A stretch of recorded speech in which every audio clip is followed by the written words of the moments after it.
This idea that black men were forced out of the homes or paid to leave the homes through welfare programs.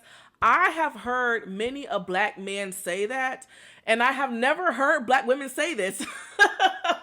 So I decided to do some research. What Clifton Powell was referring to is what was known as the man of the house rules. Now, these rules apply to every household, not just black households. However, it disproportionately affected black households, and here's why. So the man of the house rule was a state sanctioned way to try to regulate the poor. It was a rule created in the 1960s, and the rule stated that if an able-bodied man was in the home, then that family would not qualify for welfare benefits because the belief and expectation was that man should be working and providing for the household. This disproportionately affected black homes and families because a lot of black men were unemployed or were hired for very low, unlivable wages. To enforce the rules, state welfare programs would enforce midnight raids where they would have officials come into homes and search their homes for men work boots, for men period. Because of this rule and these midnight raids, a lot of families were faced with a very hard decision to make. Does my husband, does my partner remain in the house and we continue to struggle?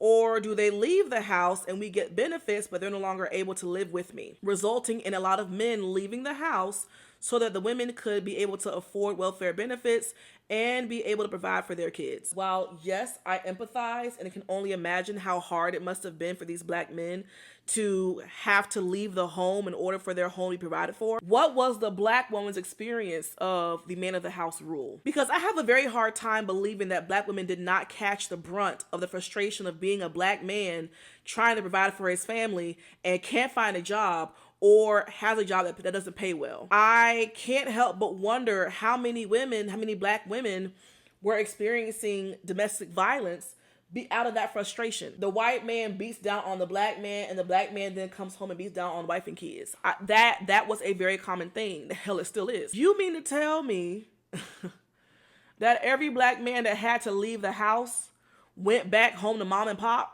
and worked their butt off to provide for their family?